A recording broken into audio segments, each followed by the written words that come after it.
اعوذ باللہ من الشیطان الرجیم بسم اللہ الرحمن الرحیم مثلہم کمثل الذی استوقد نارا، ان کی مثال اس شخص کی طرح ہے کہ جس نے آگ کو روشن کیا۔ فلما اضاءت ما حولہ، تو جب اس سے اس کے ارد گرد روشنی ہوگی، جب اس نے اپنے ارد گرد کو روشن کر دیا، ذہب اللہ بنورہم، اللہ تعالیٰ اس کی روشنی کو، اس کے نور کو لے گیا۔ وترکہم فی ظلمات لا یبصرون، اور انہیں اندھیروں میں چھوڑ دیا، انہیں کچھ دکھائی نہیں دیتا، انہیں کچھ نہیں سوجھتا۔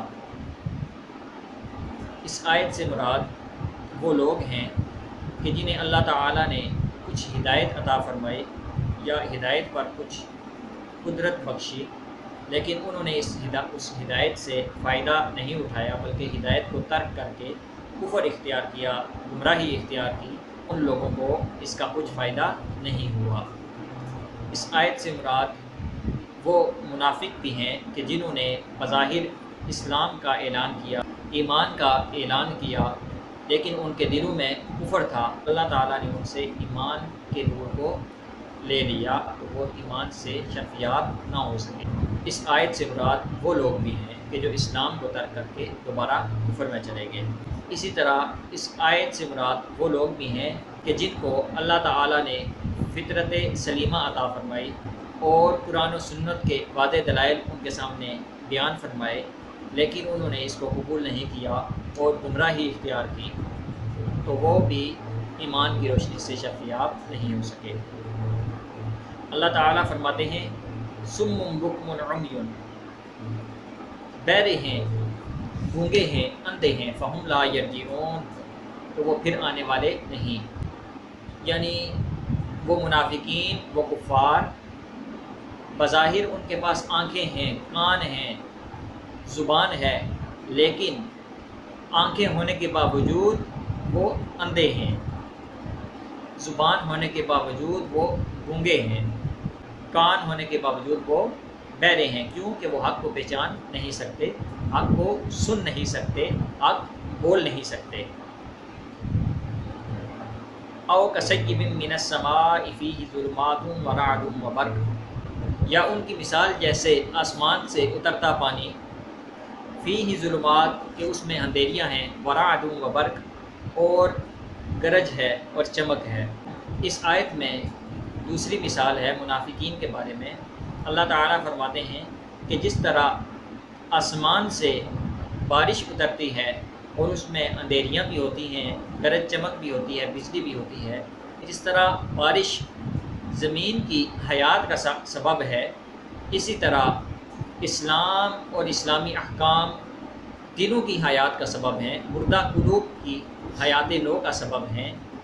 کہ جس طرح آسمان سے بارش اترتی ہے، اس کے ساتھ اندھیریاں بھی ہوتی ہیں، گرج چمک بھی ہوتی ہے اور انسان اس سے ڈر جاتا ہے، اسی طرح کفر اور شرک یہ گرج چمک اور اندھیریوں کی مانند ہے کہ جب انسان کفر اور شرک میں مبتلا ہو جاتا ہے، منافقت اختیار کر لیتا ہے، نفاق اس کے دل میں آ جاتا ہے، تو وہ بھی اسلام سے فائدہ حاصل نہیں کر سکتا، تو وہ بھی اپنے دل کو اسلام کی بارش سے سیراب نہیں کر سکتا۔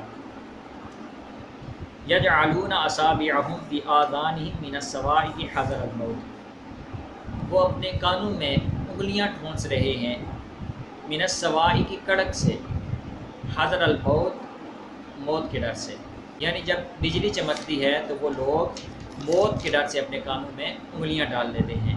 یعنی جب ان کے سامنے اسلامی احکام قرآن و سنت کو بیان کیا جاتا ہے، وہ اس ڈر سے کہ کہیں وہ قرآن پاک کے دل فریب مضامین سن کر اسلام کی طرف راغب نہ ہو جائیں اور اپنے آباء و اجداد کے کفریہ عقائد کو چھوڑ نہ دیں، اس ڈر سے وہ اپنے کانوں میں انگلیاں ڈال دیتے ہیں، کیونکہ وہ سمجھتے ہیں کہ اگر انہوں نے اپنے آباء و اجداد کے کفریہ عقائد کو چھوڑ دیا تو وہ ان کے لیے موت سے بھی بدتر ہوگا۔ تو اللہ تعالیٰ فرماتے ہیں واللہ محیط بالکافرین، اور اللہ تعالیٰ کافروں کو گھیرے ہوئے ہے، یعنی کافر جو کچھ کر لیں اللہ تعالیٰ ان سے اس کا حساب ضرور لے گا۔ یکاد البرق یخطف ابصارہم، بجلی یوں معلوم ہوتی ہے کہ اچک لے ان کی آنکھوں کو، ان کی نگاہوں کو۔ یعنی جس طرح بارش کے دوران جب بجلی کی گرج چمک ہوتی ہے تو انسان ڈر جاتا ہے، یعنی جب انسان کی آنکھوں میں روشنی پڑتی ہے تو یوں محسوس ہوتا ہے کہ وہ روشنی انسان کی نظر کو کم کر دے گی، اس کی نظر کو لے جائے گی۔ اسی طرح قرآن و سنت کے نور نے، قرآن و سنت کی روشنی نے ان کفار اور ان منافقین کی بصر و بصیرت کو خیرہ کیے ہوئے ہے۔ کلما اضاء لهم مشوا فیہ، جب کچھ چمک ہوئی تو اس میں چلنے لگے۔ وَإِذَا أَظْلَمَ عَلَيْهِمْ قَامُوا، اور جب اندھیرا ہوا تو اس میں ٹھہر گئے، کھڑے ہو گئے۔ یعنی جس طرح بارش کے دوران کچھ روشنی ہوتی ہے بجلی کے ذریعے، بجلی کی چمک کے ذریعے کچھ روشنی ہوتی ہے، تو رات کو سفر کرنے والے تھوڑا سفر کر لیتے ہیں، یعنی کچھ قدم آگے بڑھا لیتے ہیں کیونکہ انہیں کچھ نظر آ جاتا ہے۔ لیکن جب بجلی کی گرج چمک ختم ہو جاتی ہے تو وہ ایک جگہ پر کھڑے ہو جاتے ہیں، انہیں کچھ نظر نہیں آتا کہ وہ کہاں جائیں۔ اسی طرح جو منافقین ہیں کہ جب ان کے لیے روشنی ہوتی ہے، یعنی اسلام کا غلبہ ہوتا ہے، اسلام میں آرام کا وقت ہوتا ہے، معجزات کی روشنی ہوتی ہے، تو وہ اسلام کی روشنی میں چلنے لگتے ہیں، اسلام کے احکام کو ماننے لگتے ہیں۔ وَإِذَا أَظْلَمَ عَلَيْهِمْ قَامُوا، اور جب ان پر اندھیرا چھا جاتا ہے تو وہ کھڑے ہو جاتے ہیں۔ یعنی جب اسلام پر مشکل وقت آتا ہے، جب جہاد کا وقت آتا ہے، جب اسلام پر مشکل وقت آتا ہے تو وہ دوبارہ ایمان سے دور ہو جاتے ہیں، اسلام سے دور ہو جاتے ہیں اور وہ کفر میں چلے جاتے ہیں، کفر کو اختیار کر لیتے ہیں۔ وَلَوْ شَاءَ اللَّهُ لَذَهَبَ بِسَمْعِهِمْ وَأَبْصَارِهِمْ، اور اگر اللہ تعالیٰ چاہتا تو ان کے کان اور ان کی آنکھیں لے جاتا۔ یعنی کفار و منافقین کے اعمال ان کے سکوت اس بات کا تقاضا کرتے ہیں کہ اللہ تعالیٰ ان کے کان اور ان کی آنکھیں لے لے، لیکن اللہ تعالیٰ نے انہیں مہلت دی، انہیں دید دی کہ وہ اپنی گمراہی اور سرکشی میں بھٹکتے رہیں۔ ان اللہ علی کل شیء قدیر، بے شک اللہ تعالیٰ ہر چیز پر، ہر شے پر قادر ہے۔ وما توفیقی الا باللہ العلی العظیم۔